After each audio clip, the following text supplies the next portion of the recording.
एक छोटे हाथी की तबीयत पानी पीने की थी, तभी अचानक पैर फिसला और पानी उसकी गर्दन तक भर गया। छोटू तुरंत घबरा गया, लेकिन इतनी खड़ी नदी की किनारे, यहाँ तक कि बड़े हाथी भी चढ़ने में मुश्किल महसूस करते हैं। छोटू ने कई बार कोशिश की, उसकी आंखें लाल हो गईं, पर हालात नहीं बदले। तभी हाथी मम्मी ने एक जबरदस्त कदम उठाया। वो नदी के किनारे पर एक घुटना टेककर बैठ गई और दूसरा पैर नीचे फैलाया ताकि छोटे हाथी को ऊपर खींच सके। पर उसकी टांगे इतनी मोटी थीं कि छोटू अपनी सूंड से मम्मी की टांग पकड़ ही नहीं पाया। तब मम्मी ने तरीका बदला। उसने अपने आगे वाले पंजे से बार बार किनारे को ठोकना शुरू किया, शायद अपने बच्चे के लिए वहां एक कदम बना रही थी। ये देखकर मैं तो हैरान रह गया। सच में बहुत चालाकी दिखाई उसने। लेकिन चूंकि सभी परिवार वाले बहुत जल्दी में थे, आखिरकार वो सीढ़ी नहीं बना पाए। तब मेरी मम्मी ने एक बहादुर फैसला किया।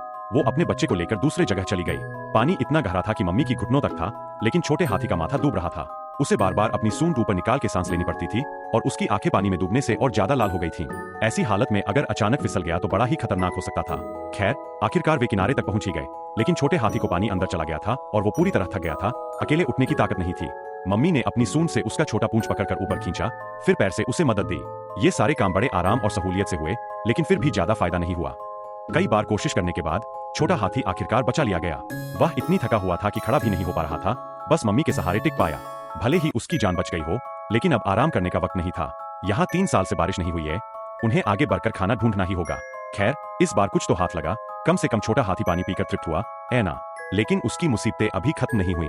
पानी कम होने की वजह से हाथी महज 3 दिन ही जीवित रह सकते हैं, मगर जो नदियां उन्हें याद है वे सूख चुकी है।